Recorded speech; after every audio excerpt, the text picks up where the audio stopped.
Hey guys, Shay with the White Heat. We all consume red, yellow, well most of us consume red, yellow, and white onions. And why are there three different kinds? Why do we consume three different kinds, and what are their best suited uses? So you see this palette of reds here, this palette of whites here, this palette of yellow. I'm gonna tell you what to use them for, why to cook them, when not to cook them, etc. Let's talk about it. Okay, so in front of me I've got three different colors. I've got a white onion. I have a red onion, also known as a purple onion. I have a yellow onion, also known in some parts of the country as a brown onion or a Spanish onion. So what do you want to use each onion for? That's a really good question, and one that I will try and answer right now. First of all, traditionally, let's talk about how these are used traditionally. Not that you can't break tradition, we all do that every day, but a white onion is generally used and consumed by Mexicanos, by Mexican families. This is the preferred color in locations south of the border, and for those that have come north and traditionally have their families here, this is what they'll consume. Now, when I say Mexicanos or Mexicans, I mean Mexicans, I don't mean Latinos. If you're from Central America, you're gonna consume one of these, or possibly one of these, but you're not gonna go to one of these. And that's because in pico de gallo and salsa and things like that, this is the preferred use. And I think it lends well to what we wanna do here as well. You know, if we're gonna borrow from other people's cultures, because a white onion is a really good onion raw. Probably my second to this.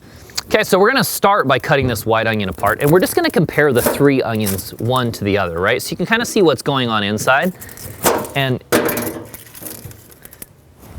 how you can use them, all right? So we'll go to, need a bigger knife for this. All right, so if we compare, I'm gonna leave that red onion right in the middle, and I'm gonna bring these two next to each other. That is the yellow and the white onion. If we compare them right next to each other, you can see there's a little bit of difference in color, but what you will find is that this onion is a bit more oniony, a bit more pungent. It's just got a different flavor profile. It also doesn't, in my opinion, doesn't cook that well. So I don't recommend cooking a white onion. The two onions that you want to use in a raw application are these two, a red and a white. And the red is partially because of the aesthetics, but also because of the flavor profile. A white onion is just gonna be a strong, really good addition to salsa, to pico de gallo, like I said, to raw dishes where you want and need a strong onion profile or a strong onion flavor.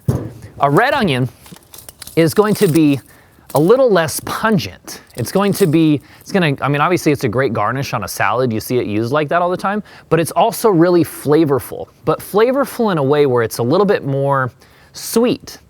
In fact, if you're choosing an onion to use, whether you're going a sweet onion or a red onion, I think a lot of the time you're going to get from the red what you think you're getting from a sweet onion. Now, I don't have a sweet onion here on the table. I have a Spanish sweet variety, or just a yellow storage onion like this one right here.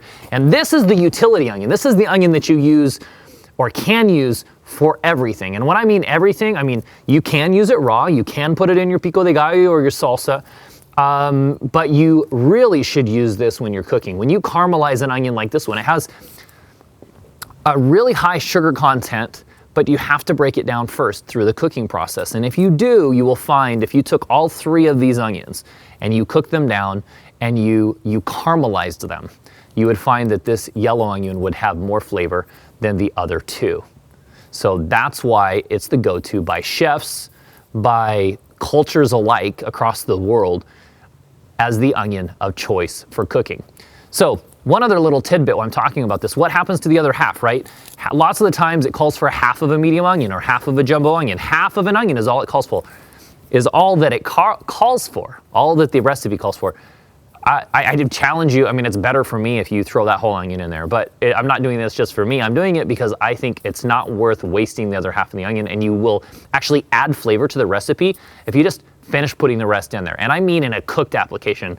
In a raw application, you may not want to do that. It could make it a little bit too strong. But in a cooked application where you're cooking that onion, you're never going to know anything different by the fact that you have that extra little bit of onion in there, that extra half. You're just going to notice that you don't have the waste, and you might even make something that tastes better. So there's an onion farmer's opinion on a red, white, and yellow onion and their uses. Of course, this isn't the gospel truth and the only way that you can use them, but it's the way that I tend to think and the understanding that I have from talking to chefs around the world that are using these onions on a consistent basis, because I sell onions to a lot of people in a lot of places a lot of the time. Thank you guys. We'll see you later.